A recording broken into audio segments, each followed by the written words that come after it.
Grazie, buongiorno a tutti. È un piacere, ecco, essere ancora qui a tentare di darvi una rappresentazione di quello che è appunto il valore dell'impresa sociale. Parto con nel peggiore dei modi, quindi scusandomi per una mancanza, perché in realtà il tema che vado a trattare pecca di una mancanza fondamentale che è quella dei dati. Quindi oggi vi racconto numeri e dati cercando di attualizzarli il più possibile, ma consapevole che sono dati un po' vecchiotti, diciamo.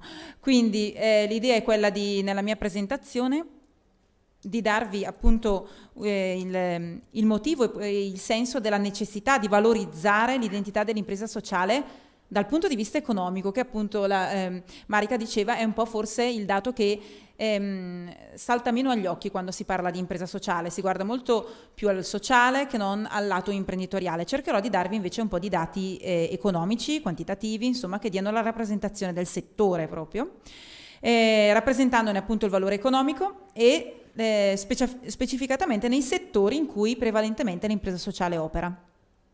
Per concludere poi cercando di addentrarci nel tema, brevemente ovviamente, dei servizi che vengono erogati, quindi delle attività che vengono svolte dall'impresa sociale e della loro identità, quindi dell'identità delle imprese tramite o grazie ai servizi che erogano. Ecco, ribadisco appunto il problema fondamentale per cui vi è una difficoltà nel reperimento di dati. I dati che vi presento oggi sono quelli completi, per carità, di Istat, ma sono fermi al 2015, quindi i censimenti permanenti in realtà sono abbastanza datati. C'è un dato più aggiornato sulla cooperazione sociale, ma non di più, ecco. Sappiamo bene, lo ribadiamo tutte le volte, che parlare di terzo settore, che parlare di impresa sociale significa aprire a un ragionamento, a un mondo di forme giuridiche diverse, settori di attività diversi, quindi vanno dal sociosanitario, sanitario, sociale, educativo, ambientale, eccetera, a raccolte dati che spesso provengono da fonti diverse, quindi quando lo dice Istat siamo tutti molto più rasserenati, ma nel mezzo ci sono fonti di ricerche diverse che spesso si fa fatica a incrociare e a tempistiche che ho già detto appunto non particolarmente aggiornate. Lo dicevo 2 anni fa, sono ancora a ridirlo, è importante, necessario, direi fondamentale ormai avviare il famigerato RUNTS e aspettavamo tutti che partisse, invece poi la proroga ci ha un po' spiazzati e quindi per ora ci accontentiamo di quello che c'è. Avere il registro unico nazionale del terzo settore consentirà di avere un unico contenitore per le diverse forme giuridiche che quantomeno consentirà di avere quante sono, chi sono, dove operano e cosa fanno. Poi probabilmente in un secondo, perché queste sono le richieste che è previsto dalla normativa, vengano inserite nel registro unico. Sarebbe bellissimo se poi in una fase successiva, non lo so, ecco, se è già nelle idee, si potesse anche andare a registrare tutti gli aspetti più precisi, per esempio di bilancio, che per una aziendalista come me sono sempre molto importanti, ma non fondamentali. Ecco, i numeri sono un po' piccoli. Cominciamo con il dirci quante sono le istituzioni non profit. Attenzione, perché poi farò un cenno sul tema della diversità, tra virgolette, tra istituzioni non profit e imprese sociali. Quasi 340.000 realtà, organizzazioni diverse che, come diceva prima il professor Musella, generano cambiamenti, me lo sono segnata, e generano benefici per la collettività in maniera diversa, nel senso che alcune lo fanno in maniera più imprenditiva e altre meno. Vedete l'apporto fondamentale delle associazioni, che se vogliamo sono quelle tradizionalmente meno imprenditive, e invece delle cooperative sociali, che sono tipicamente la forma dell'impresa sociale in Italia.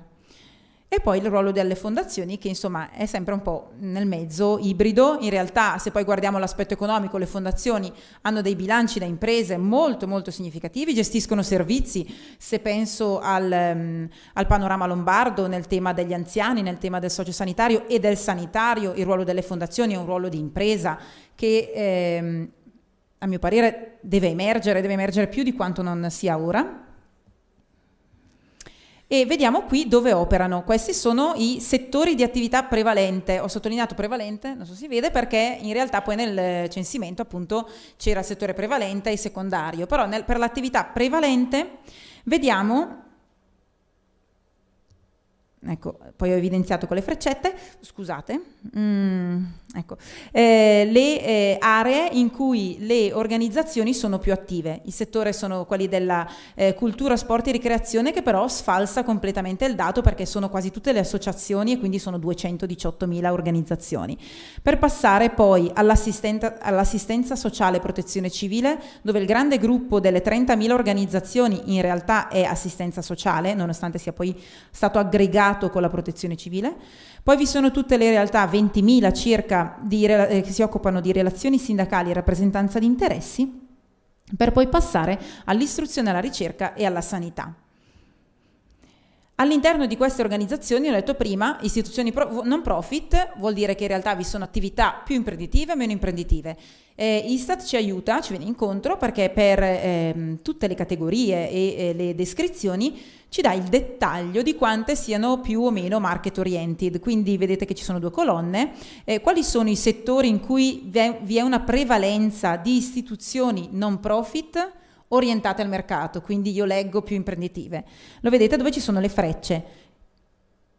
Sviluppo economico e coesione sociale, le cooperative di tipo B sono qui dentro con l'inclusione lavorativa dei soggetti svantaggiati, sanità, istruzione e ricerca e poi la famigerata voce altre attività che è insondabile, indescrivibile. Quindi su sviluppo economico e coesione sociale, sanità, istruzione e ricerca, la maggioranza del non profit che lavora in quei settori è un non profit orientato al mercato. A seguire è semplicemente sotto il 50%, ma è comunque una percentuale significativa, assistenza sociale e protezione civile, dove ci sono tutte le cooperative, non tutte, buona parte della cooperazione di tipo A. Arriviamo a parlare di euro, quindi importi, e chiediamoci quanto vale, se questo è il valore dal punto di vista economico, perché poi il valore vero non è solo questo, ma dal punto di vista economico che impatto, e uso questo termine, ha l'economia generata dalle istituzioni non profit in Italia. Nel 2011, una vita fa, erano 64 miliardi di euro movimentati, i ricavi generati dalle istituzioni non profit. Si tratta di ricavi che provengono da diverse fonti, possono arrivare da contratti, da donazioni, quindi c'è dentro tutto il ricavo di tutte le istituzioni non profit, sia market che non market oriented, e poi farò il dettaglio.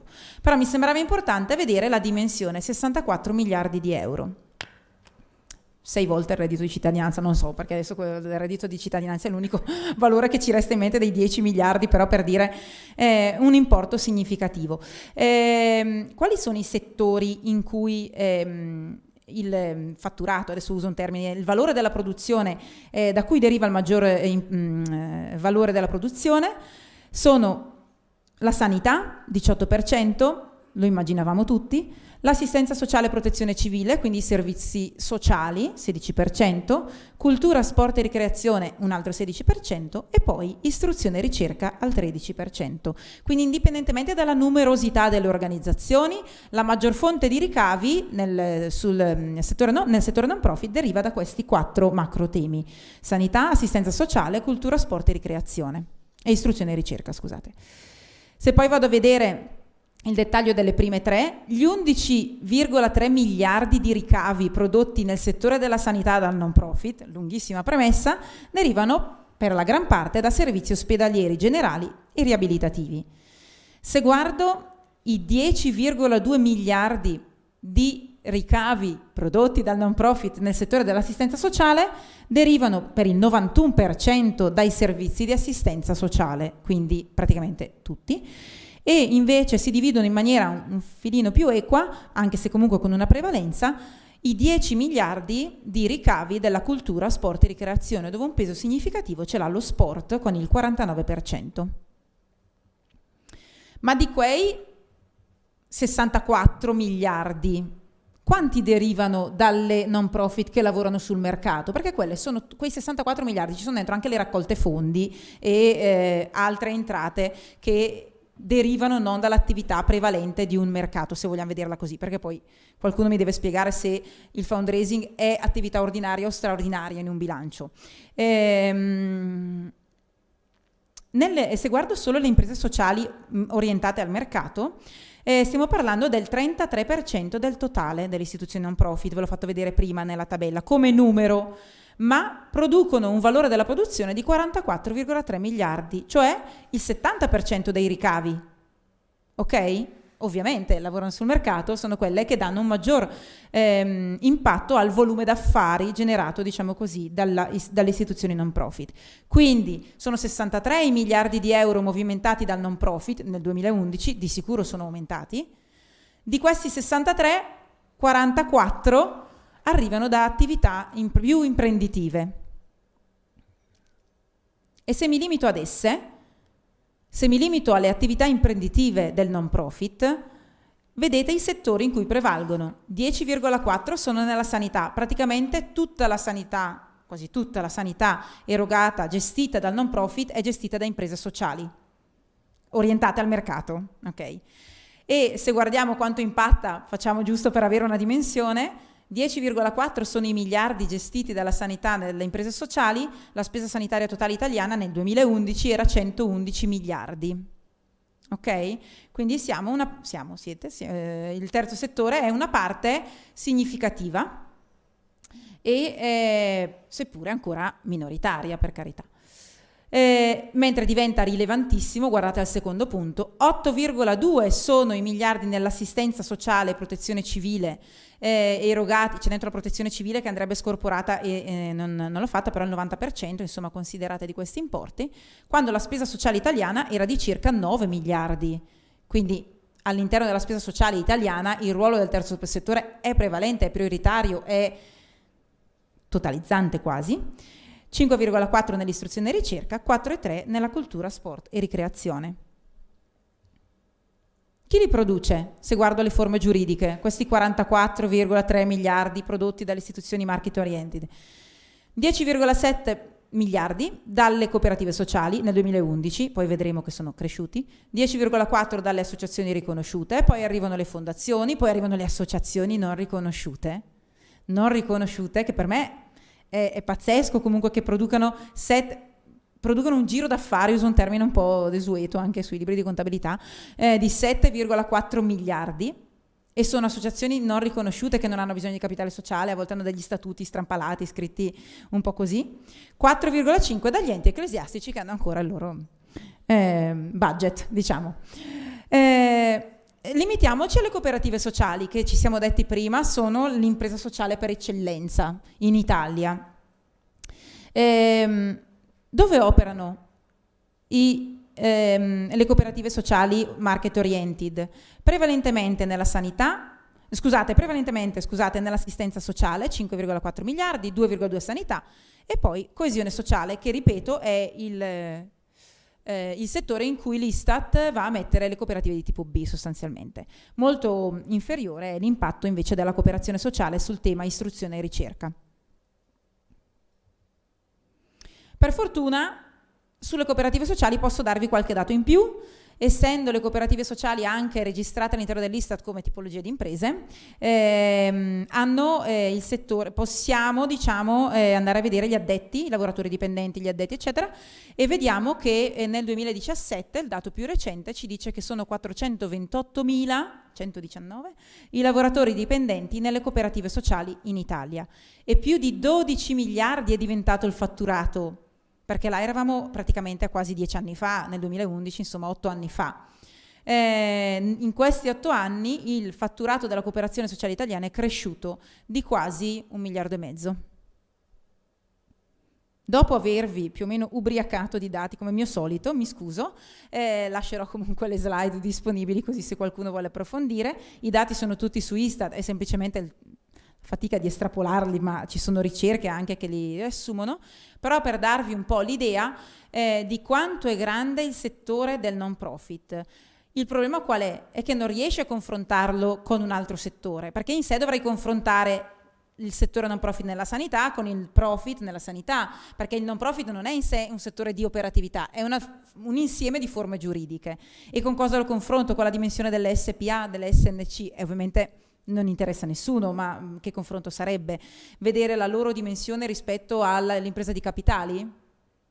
Se volete si può fare, ma non mi sembra questo il modo con cui andare a identificare l'identità, perché questo mio speech è legato a come dare un'identità economica, cioè andare al di là del tema dell'impatto, ma cercare di andare a dare un'identità a un settore dal punto di vista e grazie ai dati economici. E qui mi ricollego a un tema che mi sta molto a cuore e che si ricollega soprattutto ai settori. Io vi ho parlato spesso dei settori in cui l'impresa sociale opera: sanità, sociale, istruzione e ricerca, coesione sociale, queste 4 sostanzialmente, che è ovvio sono poi i settori della cooperazione di tipo A e di tipo B, e non sto raccontando nulla di nuovo. Non vi nego che da quando studio l'impresa sociale, ma soprattutto da quando vivo questa ambivalenza di essere sia in una cooperativa che nella pubblica amministrazione, spesso mi trovo a delle riunioni in cui mi chiedo: ma i servizi che la cooperazione sociale, adesso parlo precisamente di cooperazione sociale, ma parliamo di impresa sociale, eroga, produce insieme, in collaborazione, grazie alle risorse, per conto della pubblica amministrazione, che sono una buona parte, la spesa sociale, sanitaria, cioè spesso sono in collaborazione e grazie alle risorse pubbliche. Di chi sono? Mi è saltato agli occhi questo ragionamento la settimana scorsa, era una summer school in cui una persona di un comune stava raccontando i propri servizi di bassa soglia, raccontandoli come i suoi servizi del comune, e parlava dei suoi servizi che hanno innovato, che hanno fatto. E a un certo punto mi sono detta: ma quindi li erogate con il vostro personale dipendente? Sono servizi? Ma no, li diamo in appalto alle cooperative. E mi sono detta: ma scommetto che se ci fosse stata la cooperativa che erogava il servizio avrebbe parlato dei suoi servizi, che lei con i suoi operatori apriva la porta tutte le mattine. E quindi di chi sono i servizi? Dell'ente pubblico che ci mette le risorse, che programma, che progetta, delle cooperative che poi operativamente incontrano le persone, pagano i dipendenti, hanno una propria cultura organizzativa? Probabilmente un po' di entrambi. Se chiedo all'ente pubblico sono i suoi, se chiedo alla cooperativa sono i suoi, siamo a metà strada. Ma quando i servizi che l'impresa sociale offre sono riconoscibili come suoi, e è qui l'identità dell'impresa sociale che secondo me deve emergere.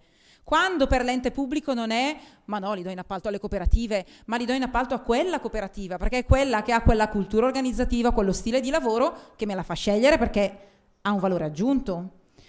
E è un passaggio fondamentale. In parte tantissime imprese sociali l'hanno già fatto, in parte tante lo stanno facendo, in parte alcune invece un po' meno, mi viene da dire, ecco.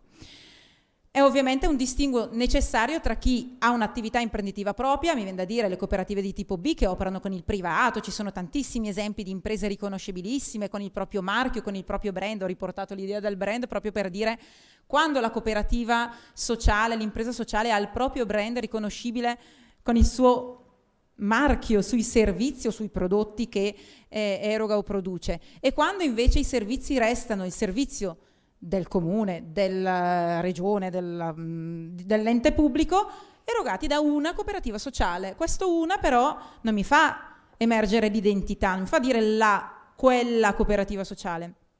È un tema molto diverso. È ovvio che qui mi sto focalizzando molto sul tema più delle cooperative sociali di tipo A, di chi eroga o produce servizi in collaborazione con la pubblica amministrazione. E è qui che secondo me deve emergere più fortemente, mi permetto di dirlo anche da amministratore pubblico, l'identità dell'impresa sociale. Quando si parla di identità si parla spesso poi di culture organizzative. Non è tema del mio intervento di oggi. Ma ritengo davvero che nonostante la prevalenza, la dipendenza, bruttissimo termine, la dipendenza in alcuni casi dalle risorse pubbliche per alcuni servizi, per alcuni settori, sia sempre più importante che l'identità delle imprese sociali sia riconosciuta come un'identità di servizio, e quindi perché quel servizio lo erogano meglio loro degli altri, perché portano innovazione propria indipendentemente dal pubblico che li può supportare o meno, perché il servizio cambia a seconda degli operatori che ho lì, perché vengono formati, hanno una cultura diversa da altri, e da una identità invece di impresa. L'identità di impresa, lì c'è proprio il profit che ci insegna, e l'identità di impresa, vi ho riportato quello schemino che è proprio la sintesi estrema di tutto quello che è la cultura organizzativa. Quando si parla di cultura organizzativa si apre poi corsi e libri e paper interessantissimi, che si costruisce di 3 cose: Artefatti, valori espliciti e assunti. Gli artefatti vuol dire la cosa che vediamo. Pensate all'identità che hanno le imprese con la sede di cui vediamo invidiosissimi, nel senso invidiabilissime, tutte vetrate, di quelle smart con gli open space, danno l'immagine di una cultura di impresa. Le vostre imprese sociali, che immagine danno di sé ai propri dipendenti all'esterno? Io ho conosciuto imprese sociali che hanno una sede all'interno di un ufficio perché poi lavorano con il domiciliare e i lavoratori non ci vanno mai in sede, perché ormai neanche la busta paga vanno a ritirare, lavorano sul territorio, hanno il contatto con le famiglie che vanno a trovare degli anziani eccetera, ma la sede non esiste. La cultura di impresa passa anche da lì, ma non solo dalla sede, ma anche dall'immagine che ha e che l'impresa sociale ha di sé e che dà prima di tutto ai suoi dipendenti, ma anche all'esterno. Passa dai valori espliciti, e qui è emblematico andare a leggere la pagina del chi siamo nei vostri siti, chi siamo, chi vi dite di essere. Siamo, e lì dipende, siete un'impresa sociale, siamo agenti del cambiamento, se ne leggono di tutti i colori, ma quello è quello che è stato esplicitato, che si spera che quantomeno l'organizzazione abbia alla base della propria cultura. E poi nella cosa più difficile da indagare, cioè degli assunti di base, della cultura, cioè di quello che è il comportamento, no, condiviso che c'è in imprese sociali che vedo molto innovative, molto smart, molto giovani. Io non lo so, se penso al panorama bresciano che conosco particolarmente, ce le ho presente le imprese sociali che posso definire con una cultura più orientata all'innovazione, più capaci di cambiare, quelle più storiche e radicate invece inamovibili, quelle più procedurizzate, quelle che ormai sono quasi diventate degli enti pubblici come comportamento, non come erogazione di servizi. E questo passa al proprio interno, passa al proprio esterno, e la capacità di identificarsi e di far emergere la propria cultura organizzativa serve prima di tutto all'impresa sociale e poi anche alla pubblica amministrazione nel momento in cui deve scegliere un partner.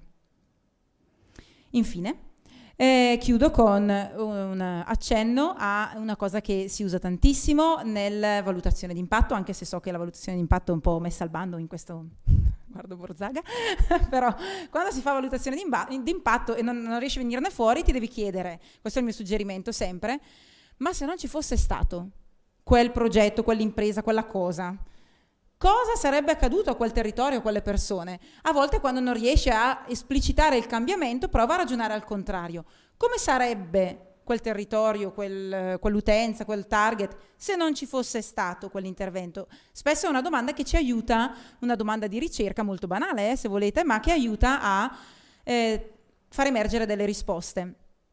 E come farebbe l'impresa sociale se non vi fosse il pubblico, quella dipendenza dalle risorse? Molti di voi probabilmente sarebbero un po' spaventati e allarmati, ma ribalto la domanda: come farebbe l'Italia, l'ente pubblico, la pubblica amministrazione, ma parliamo di Italia, di cittadinanza, ecco, se non vi fosse un'impresa sociale? Ve la dico in maniera chiara, noi vediamo bandi della SST, quindi del sistema sanitario lombardo, che vanno a vuoto finché non risponde al quarto appello, perché ovviamente hanno fatto dei bandi capestro praticamente, in cui l'impresa profit, nella sanità dove il profit c'è e vede anche un interesse ad operare, finché non arrivano le cooperative sociali che dicono: ok, stai cercando un partner per aprire un hospice, lo stai facendo dove non c'è margine proprio neanche a tirarlo per i capelli, veniamo noi, va bene, ti diamo una mano noi, se no non c'è l'hospice.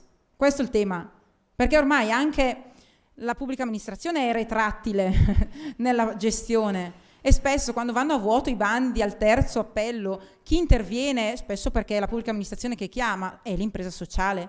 Quindi, per dire, e chiudo con un minuto, se avete pazienza, un minuto e mezzo, come farebbe l'Italia se non vi fosse l'impresa sociale? Usiamo le parole di qualcuno ben più legittimato di me a dirvelo, che è lui. Non dobbiamo aver timore di manifestare buoni sentimenti che rendono migliore la nostra società. Sono i valori coltivati da chi svolge seriamente, giorno per giorno, il proprio dovere, quelli di chi si impegna volontariamente per aiutare gli altri in difficoltà. Il nostro è un paese ricco di solidarietà. Spesso la società civile è arrivata con più efficacia e con più calore umano in luoghi remoti, non raggiunti dalle pubbliche istituzioni. Ricordo gli incontri con chi negli ospedali e nelle periferie e in tanti luoghi di solitudine o di sofferenza dona conforto e serenità. Ricordo i tanti volontari intervenuti nelle catastrofi naturali a fianco dei corpi dello Stato. È l'Italia che ricuce e che dà fiducia, così come fanno le realtà del terzo settore, del no profit, che rappresentano una rete preziosa di solidarietà. Si tratta di realtà che hanno ben chiara la pari dignità di ogni persona e che meritano maggiore sostegno da parte delle istituzioni, anche perché sovente suppliscono a lacune o a ritardi dello Stato negli interventi in aiuto dei più deboli, degli emarginati, di anziani soli, di famiglie in difficoltà, di senza tetto. Anche per questo vanno evitate tasse sulla bontà. È l'immagine dell'Italia positiva che deve prevalere. E concludo ricordando solo una cosa. Non parla solo di calore umano, lui dice con più efficacia. Arrivano dove le istituzioni pubbliche non arrivano. L'efficacia e l'efficienza sono alla base dei valori economici, no? Quando guardiamo le aziende dal punto di vista aziendale. E poi c'è una cosa che io non riesco a monetizzare, che quei 63 miliardi di euro non monetizzano, che è quello che dice e che ho sottolineato, è l'Italia che ricuce, che dà fiducia. Quanto vale la fiducia? Quanto vale il dare delle risposte laddove viceversa non ve ne sarebbero? Io non lo so monetizzare, quindi passo la parola a Sara, che darà di sicuro